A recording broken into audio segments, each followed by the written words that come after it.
Par Liepāju. Jā, tad aizbraucu pirmā reizē, iesaņots stāvēt no 2006. gada, jo tur ir video ieraksts un mācītājs, viens un mācījums stāsta tur, kas un kā spēlēs, teiksim, un vairāk viņš nav skanējis.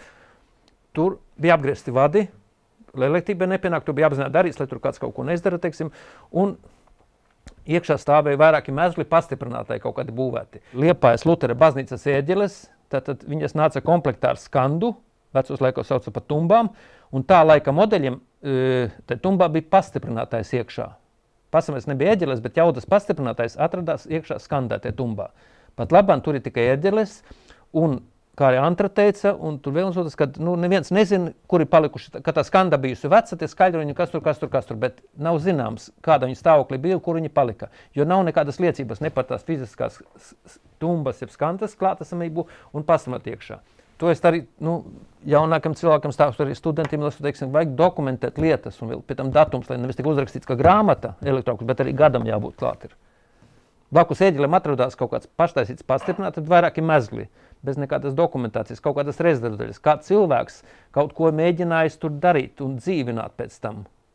Bet nav nekādu dokumentālu liecību un nemutisku liecību, kad kāds varētu pateikt, ka jā, kad es pirms 3 gadiem tur kaut ko darīju vai ko. Tur absolūti tas ir pārtraukts, teiksim. Pat labāk ne tikai palikušas ērģeles, kas principā ir dzīvas, bija sadedzis šis te. Es to skaņu dabūju no tās vietas ārā, kur pirms šī pastiprināta sadegušā visajā. Ir zināms, ka 6. gadā spēlē. Tad pagājuši 12 gadi, par šiem 12 gadiem ir nomainījušies, kas tur ir no draudzes vecākiem mācīt, laikam mainījušies, bet neviens neko nevarēja pateikt, ka tur, teiksim, tāds vai tāds cilvēks kaut ko savu roku pielicis, mēģinās tur kaut ko būvēt un darīt un tā. Tātad tās ērģeles pat labāk, lai viņas skanētu un aizbildītu baznīcas telpu, vajadzēja pastiprinātāju jaudīgu un skaļruņus. Tā visa nav.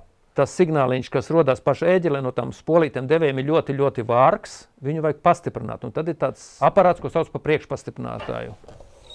Kā šis, teiksim, jā. Tad tos vārgos signāliņš šis priekšpastiprinātājs pastiprina, un tad no šī priekšpastiprinātāja signāls iet uz jaudas pastiprinātāju tumbām, kas apskaņo baznīcu. To tumbu un jaudas pastiprinātāja nav. Šis priekšpastiprinātājs arī bija nodedzis. Viņš bija arī remontēts, viņš arī bija nodedzis pēc remonta un nestrādājuši. Tad no ēģelēm skaņu, principā, baznīcas telpā nevarēja dabūt. Jā. Pat labāk šīs ēģeles vajag totāli izjaukt. Kā es teicu, šīs ēģeles ir himna mehānikai un elektrībai, un mehānikā, kā mēs zinām, ir visur nepieciešama eļļošana. Un pamatlieta, kas ir iekšā instrumentā, ir norāde, teiksim, kad reizi 3 mēnešos noteikti jāeļļo. Ir speciāli vietas, kur jāiepilda eļļa, kas eļļo šos visus zobratiņus. Jo, ja zobrats ir sauss, tad tur var beigties viņa dzīve un ēģeles neskanēs.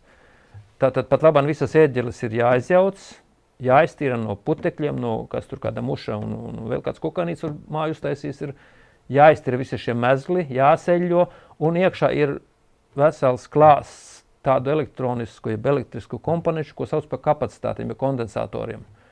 Ar tiem var būt dažādi.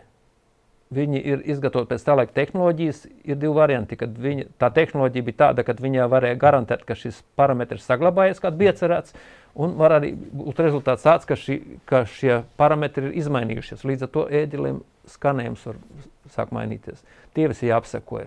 Tāpat tur iekšā ir daudz montāžas vadu, kas izgatavot pēc tā laika tehnoloģijām, un tagad pirmais, teiksim, ekspedīcijās pētot redzot, viņi ir kļuvuši trausla izolācijā.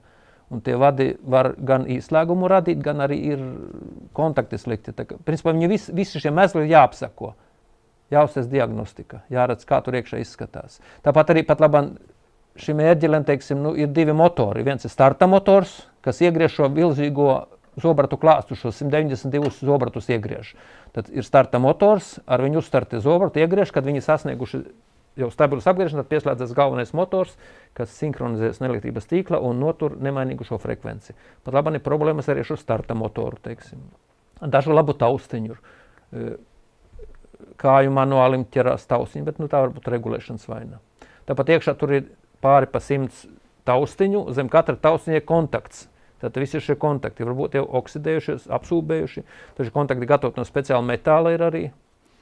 Tie jāapsako visu, un pēc tam šie bīdes reģistri, ja drawbars, arī tie slīdņi visi tur var būt, nebūt kontakti, jo pat labāk nav, teiksim, visi iztestēti līdz galam. Tā kā tur tāds Pat labāk sākt no viena gala un katru taustu izrunāt visu reģistru kombinācijas, motors, elektrības, visu.